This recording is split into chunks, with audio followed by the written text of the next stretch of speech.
The August bank holiday weekend means we have a slightly truncated week coming up, and company news is relatively thin on the ground, but there'll still be plenty to keep investors informed. The biggest macroeconomic feature of the week will be the usual monthly trio of data points on American jobs. The ADP payrolls number on Wednesday the 2nd of September, the Challenger Gray and Christmas job loss survey on Thursday the 3rd, then the official US government's payroll survey on Friday the 4th of September. Just to remind you that the last numbers for July, the ADP survey showed the creation of 167,000 new jobs.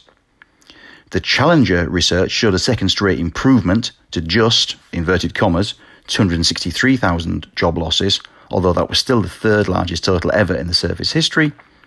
And the Bureau for Labour Statistics survey showed the addition of 1.8 million non-farm payrolls, the third straight gain.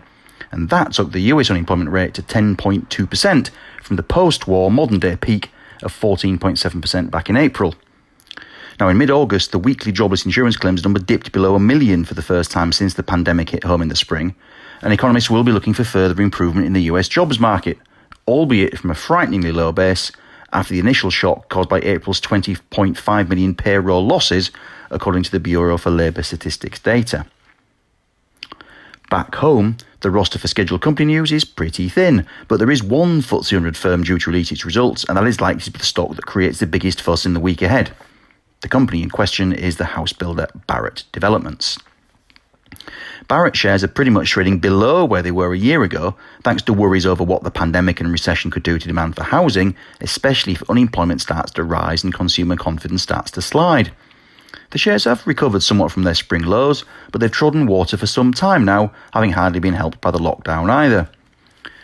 July's trading update did reveal that all building sites were again fully operational as of the 30th of June, the end of the company's financial year, and that the forward order book was strong at around £3.3 billion.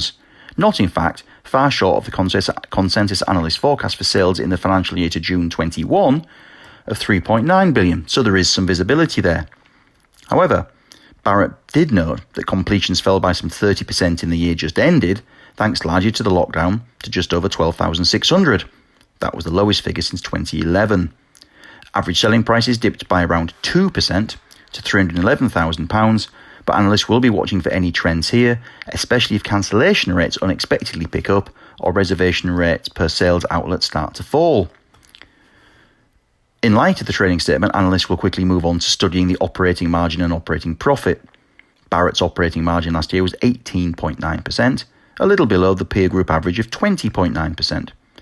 Put together the drop in volumes, some possible raw material cost inflation, possible extra costs for keeping staff safe, and it seems logical to assume that margins will take some sort of hit. For the full year, analysts currently expect a drop in profits of 40% before a rebound of some 8 to 10% in the new financial year that's just begun.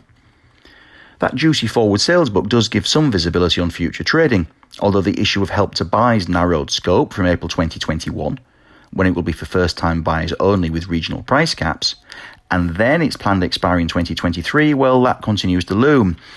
Bellway has already noticed that 57% of its sales in the full year to June 2020 had been made with the help from the scheme, up from 35% the year before, so watch out for the trend here at Barratt. Finally, attention will turn to the balance sheet and by implication the dividend. Barratt noted in the July update that it had net cash of some £305 million on hand, some way down from the prior year end. That was despite March's decision to cancel the 9.8p per share interim dividend, which saved around £100 million. Management noted at the time that a return to the dividend list would be considered alongside these full-year results, and analysts have penciled in a forecast of a 6.2p per share final dividend payment before an increment to 22.4p a share in the year to June 2021. I hope that you and your families are all in good health and good spirits during these difficult times. Thank you for listening, and I look forward to talking to you again next week.